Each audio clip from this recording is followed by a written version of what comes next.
ಮಾಡಿ ಮದುವೆನ ಸ್ವಲ್ಪ ವಿಜೃಂಭಣೆಯಿಂದ ಮಾಡೋ ದಾರಿ ನೋಡಿ, ಇಲ್ದಿದ್ರೆ ನಾನು ಬೇರೆ ದಾರಿ ನೋಡ್ಕೋಬೇಕಾಗುತ್ತೆ. ನಾನಿಲ್ಲಿ ಬರ್ತೀನಿ.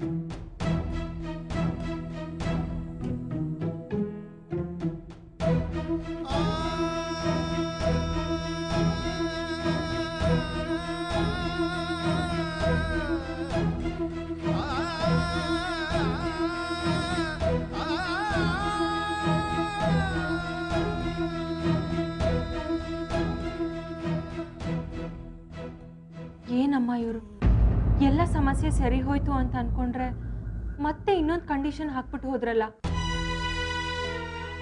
ಯಾವತ್ತಾನೆ ಬಾಯಿ ತುಂಬ ಬಿಟ್ಟಿದ್ದಾನ ದೇವ್ರು. ಒಂದ್ರ ಮೇಲೊಂದು ಕಷ್ಟ ನೋವು ಕೊಡ್ತಾನೆ ಇದ್ದಾನೆ. ಈಜ್ಬೇಕು, ನಾವ್ ಈಜಿ ಗೆಲ್ಬೇಕು.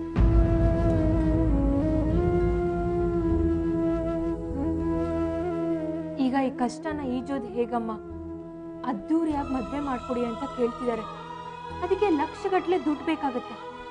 ಆ ದುಡ್ಡನ್ನ ಎಲ್ಲಿಂದ ತರೋದು? ದೇವ್ರು ಅನ್ನೋನು ಇರೋದೇ ಆದ್ರೆ ಅವನೇ ಯಾವ್ದಾದ್ರು ಒಂದು ದಾರಿ ತೋರಿಸ್ಬೇಕು.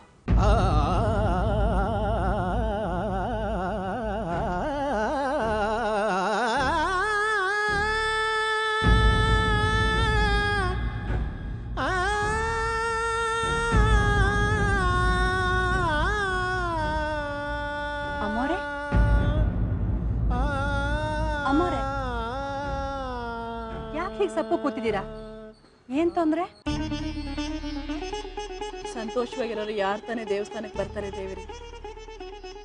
ಕಷ್ಟದಲ್ಲಿರೋರು, ದುಃಖದಲ್ಲಿರೋರು ತಮ್ಮ ಕಷ್ಟನ ಪರಿಹಾರ ಮಾಡಪ್ಪ ದೇವ್ರೆ ಅಂತ ದೇವ್ರ ಹತ್ರ ಬೇಡ್ಕೊಳ್ಳೋದಕ್ಕೆ ತಾನೇ ದೇವಸ್ಥಾನಕ್ಕೆ ಬರ್ತಾರೆ. ಈಗಂತ ಕಷ್ಟ ಏನಮ್ಮವ್ರ ನಿಮಗೆ? ಮಾಡಿದ ಪಾಪದ ಫಲ ಅನುಭವಿಸ್ತಾ ಇದ್ದೀನಿ ದೇವರಿ. ಪ್ರಾಣ ಉಳಿಸೋ ಅಂತ ಪುಣ್ಯದ ಕೆಲಸ ಮಾಡೋರು ನೀವು. ಅಂತ ಪಾಪದ ಕೆಲಸ ಏನ್ ಮಾಡಿದಿರ ಅಮ್ಮವ್ರೆ? ಪುಣ್ಯದ ಕೆಲಸ ಅನ್ಕೊಂಡೆ ಒಬ್ರಿಗೆ ಸಹಾಯ ಮಾಡಿದೆ. ಆದ್ರೆ ಅದೇ ಸಹಾಯ ಈಗ ಇಬ್ಬರಿಗೆ ಅನ್ಯಾಯ ಮೋಸ ಮಾಡಿದ ಹಾಗಾಗ್ತಿದೆ. ನಂಗೆ ಅರ್ಥ ಆಗ್ಲಿಲ್ಲ. ಹದ್ದಿಗೆ ಹಸುವಾಗಿದೆ ಅಂತ ಊಟ ಹಾಕಿ ಪುಣ್ಯ ಕಟ್ಕೊಳ್ಳೋಣ ಅಂತ ಹೋದ್ರೆ ಅವನ್ ಸಾಯಿಸಿದ ಪಾಪ ಬಂದು ಸುತ್ಕೊಂಡಿದೆ ದೇವಿರಿ. ಅಮ್ಮವ್ರೆ, ನಿಮ್ ಕತೆ ನನಗೆ ಗೊತ್ತಿಲ್ಲ. ಆದ್ರೆ ಒಂದಂತೂ ಸತ್ಯ, ನೀವು ಒಳ್ಳೆ ಉದ್ದೇಶಕ್ಕೋಸ್ಕರ ಮಾಡಿದ ಆ ಸಣ್ಣ ತಪ್ಪನ್ನ ಆ ದೇವರು ಖಂಡಿತ ಕ್ಷಮಿಸ್ತಾನೆ. ಇರ್ಲಿ ಬಿಡಿ, ನಿಮ್ ಸಮಸ್ಯೆ ಏನು ಅಂತ ಹೇಳಿ. ನನ್ನ ಗಂಡನೇ ನನಗೊಂದು ದೊಡ್ಡ ಸಮಸ್ಯೆ ಆಗಿದ್ದಾನೆ ದೇವಿರಿ. ಇತ್ತೀಚೆಗೆ ಅವನ ಕುಡಿತ ಜಾಸ್ತಿ ಆಗಿದೆ. ನಾನು ದುಡ್ದಿದ್ದ ದುಡ್ಡೆಲ್ಲ ನನ್ನ ಗಂಡನ ಕುಡಿತಕ್ಕೆ ಸರಿ ಹೋಗ್ತಾ ಇದೆ. ಸಾಲದಕ್ಕೆ ಲಕ್ಷ ಲಕ್ಷ ದುಡ್ಡು ಬೇಕು ಅಂತ ಕೇಳ್ತಾನೆ. ನನ್ನ ಹತ್ರ ಅಷ್ಟೊಂದು ದುಡ್ಡು ಎಲ್ಲಿದೆ ಅಂತ ಕೇಳಿದ್ರೆ ಏನಾದ್ರೂ ಸಾಲ ಮಾಡಾದ್ರೂ ಸರಿ ತಂದ್ಕೊಡು ಅಂತಾನೆ. ನಮಗೆ ಯಾರು ಸಾಲ ಕೊಡ್ತಾರೆ ಅಂದ್ರೆ ಉಟ್ಕೊಂಡು ಬಂದು ದನಕ್ಕೆ ಬಡ್ದಾಗ ಬಡಿತಾನೆ ದೇವಿರಿ. ಅದು ಅಲ್ಲದೆ ನಮಗೆ ವಯಸ್ಸಿಗೆ ಬಂದಿರೋ ಮಗಳಿದ್ದಾಳೆ. ಅವಳ ಜೀವನನ್ನು ರೂಪಿಸ್ಬೇಕಲ್ವಾ? ಇಂಥ ಹುಚ್ಚು ಮುಂಡೆ ಗಂಡನ್ ಕಟ್ಕೊಂಡು ನಾನು ಹೇಗ್ ಜೀವನ ಮಾಡ್ಲಿ ಅನ್ನೋದೇ ನನ್ನ ಸಮಸ್ಯೆ ದೇವಿರಿ. ಅಮ್ಮವ್ರೆ, ನೀವೇನು ಯೋಚನೆ ಮಾಡ್ಬೇಡಿ. ಆ ತಾಯಿ ಎಲ್ಲ ನೋಡ್ಕೋತಾಳೆ. ಇವತ್ತು ಒಳ್ಳೆ ದಿನ, ತಾಯಿ ಹತ್ರ ಬಂದಿದ್ದೀರಾ ನೋಡಿ. ರಾಹು ಕಾಲದ ಪೂಜೆ ನಡೆಯೋ ದಿನ, ವಿಶೇಷವಾದ ದಿನ. ಇನ್ನು 2 ಗಂಟೆ ಕಳೆದ್ರೆ ರಾಹು ಕಾಲದ ಪೂಜೆ ನಡೆಯುತ್ತೆ. ಆಗ ಬಂದು ತಾಯಿ ಪೂಜೆ ಮಾಡಿಸಿ ಕೈ ಮುಗಿರಿ. ನಿಮ್ಮ ಕಷ್ಟಗಳೆಲ್ಲ ಪರಿಹಾರ ಆಗುತ್ತೆ. ಏನು ಯೋಚನೆ ಮಾಡ್ತಿದ್ದೀರಿ ಅಮ್ಮವ್ರೆ? ಇನ್ನು 2 ಗಂಟೆ ಬಿಟ್ಟು ರಾಹು ಕಾಲದ ಪೂಜೆ ಬನ್ನಿ. ಅಷ್ಟರಲ್ಲಿ ನಾನು ಮಾರ್ಕೆಟ್ಗೆ ಹೋಗಿ ಬಂದ್ಬಿಡ್ತೀನಿ. ಅಮ್ಮವ್ರೆ, ಎಲ್ಲ ಒಳ್ಳೇದಾಗತ್ತೆ.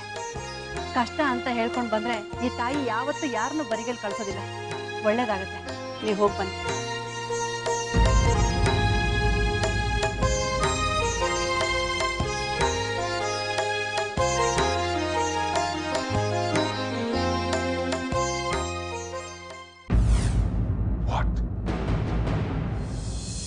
Yes.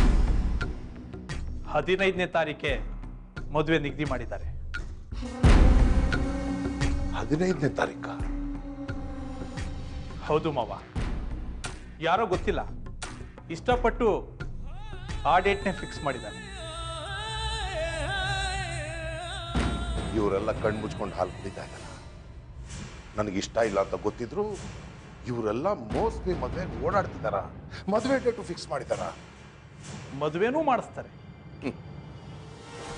ಖಂಡಿತ ಇಲ್ಲ. ಏನು ಹೇಳ್ತಾ ಇದ್ದೀನಿ ಮಾವ?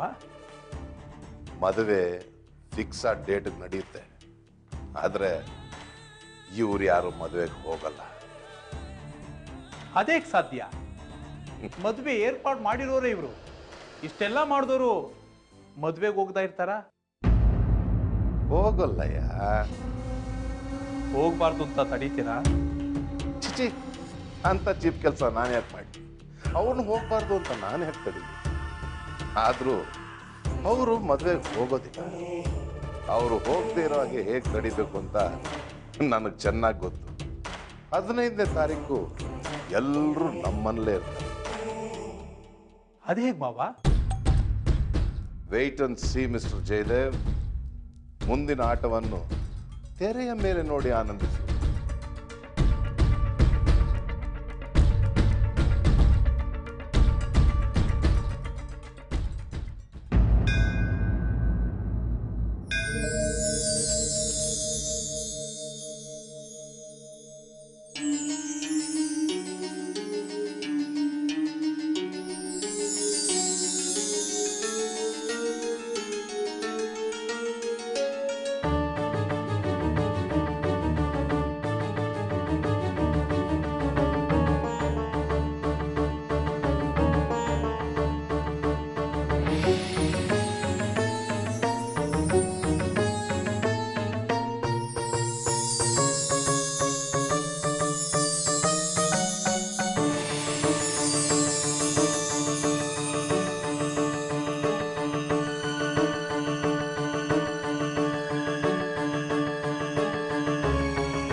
ಮೋಸ್ಮಿ, ನಡಿ ಮನೆಗೆ ಹೋಗೋಣ.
ಅಹಲ್ಯ,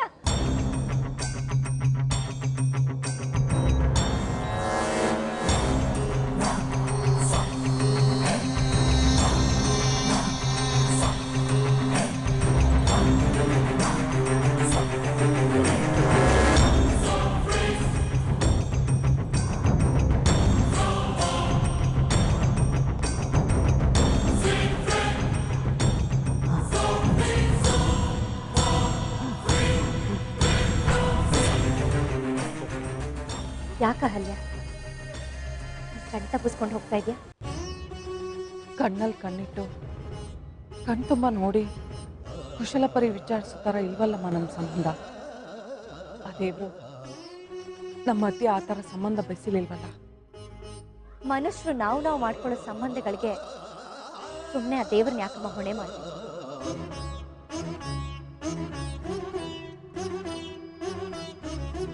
ಹೌದು, ನೀವು ಹೇಳ್ತಿರೋದು ಸರಿ. ನಾವು ತಪ್ಪು ಮಾಡಿ ದೇವ್ರ ಕಡೆ ಕೈ ತೋರಿಸ್ಬಾರ್ದು. ಆದರೆ ನಾನು ತಪ್ಪು ಮಾಡಿದ್ದೀನಿ. ತಪ್ಪಿನ ಹೊಣೆನ ನೀನೊಬ್ಬಳ ಮೇಲೆ ಯಾಕೆ ಹಾಕೋತಾ ಇದೆಯಾ? ಅಲ್ಲೇ ಎರಡು ಕೈ ಸೇರಿದ್ರೆ ಚಪ್ಪಾಳೆ. ಆದ್ರೆ ಇವತ್ತು ಪ್ರಪಂಚ ನನ್ನ ಕಡೆ ಮಾತ್ರ ನೋಡಿ ಕೈ ತಟ್ಟಿ ನಗ್ತಾ ಇದೆ. ಆ ಅವಮಾನ ಕುಹುಕಗಳ ಚಪ್ಪಾಳೆ ಸದ್ದು ಕೇಳಿ ಕೇಳಿ ನನ್ನ ಕಿವಿಗಳೆಲ್ಲ ಮರಗಟ್ಟು ಹೋಗಿದೆ. ಒಂದೊಂದ್ಸಲ ಅಚಾತುರ್ಯದಿಂದ ನಾವು ಮಾಡುವಂತ ಕೆಲವು ತಪ್ಪುಗಳು ಜೀವನ ಪೂರ್ತಿ ನಮ್ಮ ಬೆನ್ನ ಹಿಂದೆ ಹಿಂಬಾಲಿಸ್ತಾನೆ ಇರುತ್ತೆ.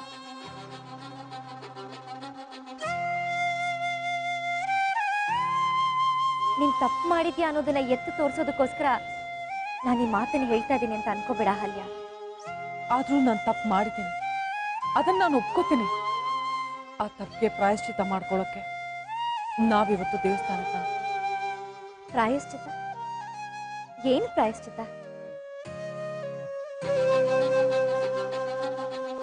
ತಪ್ಪು ಮಾಡಿದವ್ರಿಗೆಲ್ಲ ಒಪ್ಕೊಳ್ಳೋಂಥ ದೊಡ್ಡ ಮನಸ್ಸಿರೋದಿಲ್ಲ ಅಹಲ್ಯ.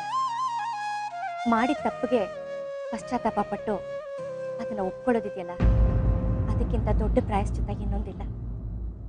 ನೀನು ಮೊದಲು ಈ ಅಪರಾಧಿ ಪ್ರಜ್ಞೆಯಿಂದ ಹೊರಗಡೆ ಬಾ.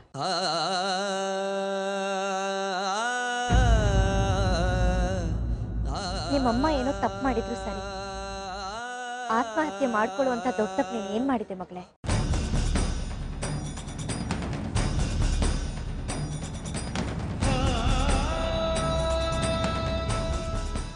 ತಪ್ಪಲ್ವಾ? ಯಾರೋ ವೃದ್ಧ ನಿಂದನೆ ಮಾಡಿದ್ರು, ಆರೋಪ ಮಾಡಿದ್ರು ಅಂತ ನೀನ್ ಸಾಯೋ ಪ್ರಯತ್ನ ಮಾಡಿದ್ಯಲ್ಲ,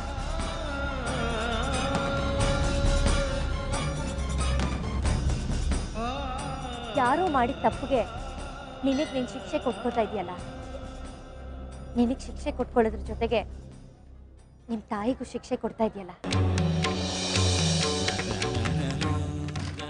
ಅಕಸ್ಮಾತ್ ನಿನ್ ಜೀವ ಹೊರಟೋಗಿದ್ದಿದ್ರೆ ನಿನ್ ತಾಯಿಗೆ ಇನ್ಯಾರು ಇರ್ತಾ ಇದ್ರು?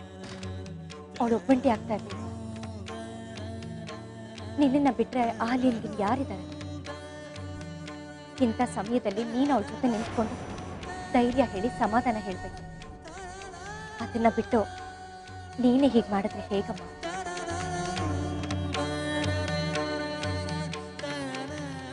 ಇನ್ ಯಾವತ್ತೂ ಇಂಥ ತಪ್ಪು ಮಾಡಬಾರ್ದು, ಆಯ್ತಾ? ದೊಡ್ಡಮ್ಮ,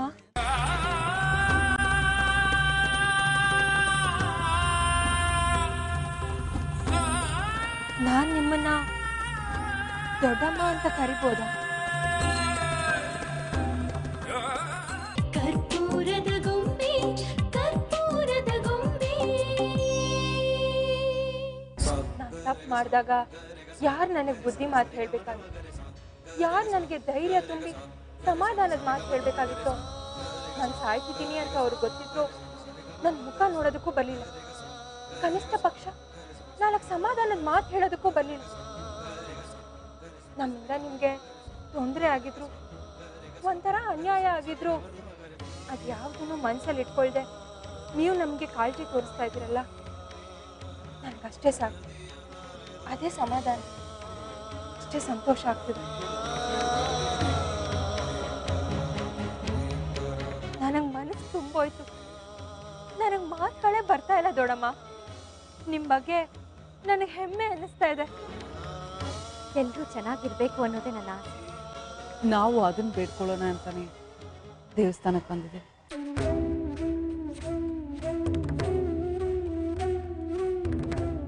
ಇನ್ ಮುಂದೆ ಯಾವ ಅನಾಹುತನೂ ಆಗ್ಬಾರ್ದು, ಎಲ್ಲರೂ ಸಂತೋಷವಾಗಿರ್ಬೇಕು. ಮುಖ್ಯವಾಗಿ ನಮ್ಮಿಂದ ಯಾರ ಸಂತೋಷನೂ ಕೆಡಬಾರ್ದು ಅಂತ ಸಂಕಲ್ಪ ಮಾಡ್ಕೊಳ್ಳೋಕೆ ದೇವಸ್ಥಾನಕ್ಕೆ ಬಂದಿದ್ದೀವಿ.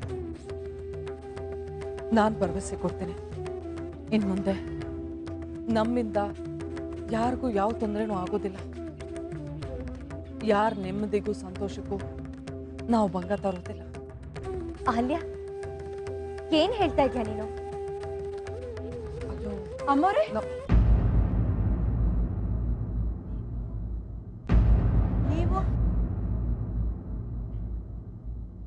ನೀವು ಅಲ್ಲ,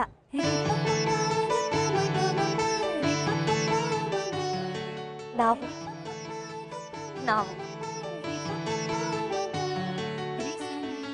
ನಾವೆಲ್ಲರೂ ಒಂದೇ ಕುಟುಂಬ, ಒಂದೇ ಕುಟುಂಬಕ್ಕೆ ಸೇರಿದವರು.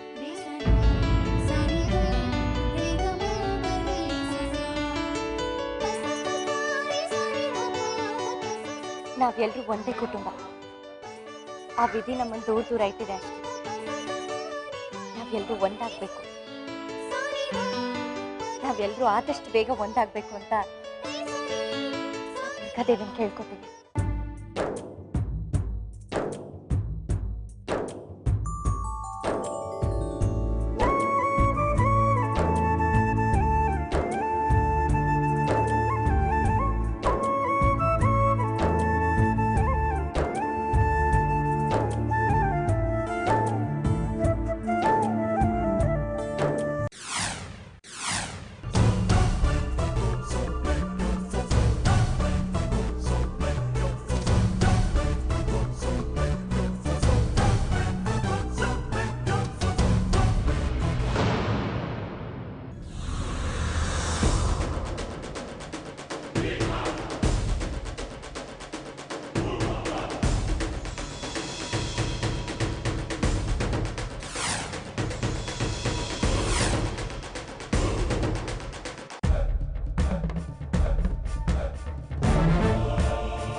ಬ್ರಿಟಿಷರ ಕಾಲದಲ್ಲಿ ಸ್ವಾತಂತ್ರ್ಯ ಹೋರಾಟಗಾರರೆಲ್ಲ ದೇವಸ್ಥಾನದಲ್ಲಿ ಭಜನಾ ಮಂದಿರಗಳಲ್ಲಿ ಸೇರ್ತಿದ್ರು. ಯಾಕೆ ಗೊತ್ತಾ? ಬ್ರಿಟಿಷರ ವಿರುದ್ಧ ರಣತಂತ್ರ ರೂಪಿಸೋದಕ್ಕೆ. ಹೊರನೋಟಕ್ಕೆ ಪೂಜೆ ಭಜನೆ, ಆದರೆ ಒಳಗಡೆ ರಣತಂತ್ರ ಹೂಡಿ ರಣಕಹಳೆ ಮೊಳಗಿಸೋ ಪ್ಲಾನ್ ಮಾಡ್ತಿದ್ರು.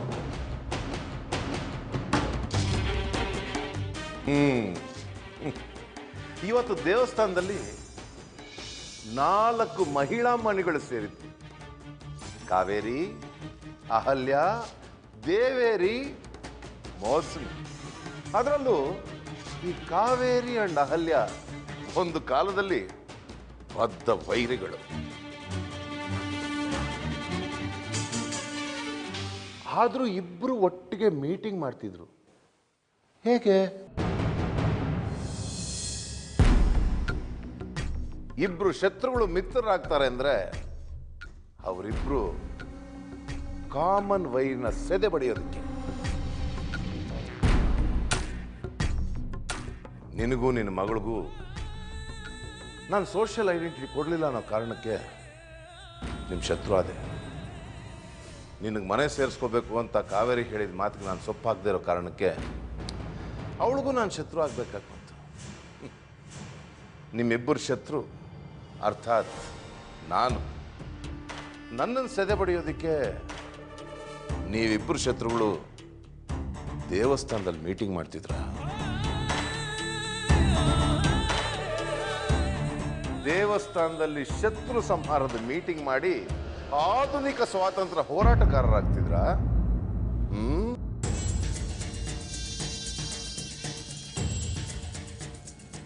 ನನ್ನಿಂದ ನಿಮ್ಗೆ ಸ್ವಾತಂತ್ರ್ಯ ಬೇಕಾಗಿದೆ, ಹೌದಾ? ರೀ, ಯಾಕ್ರಿ ಏನೇನೋ ಕಲ್ಪಿಸ್ಕೊಂಡು ಏನೇನೋ ಮಾತಾಡ್ತಿದ್ದೀರಾ?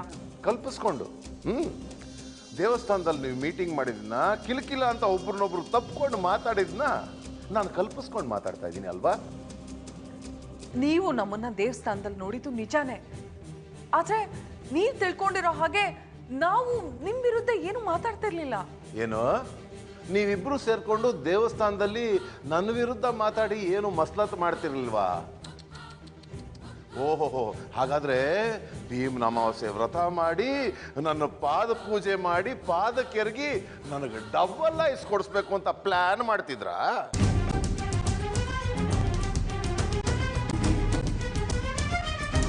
ಎಷ್ಟು ದಿನದಿಂದ ನಡೀತಾ ಇದೆ ಈ ಆಟ?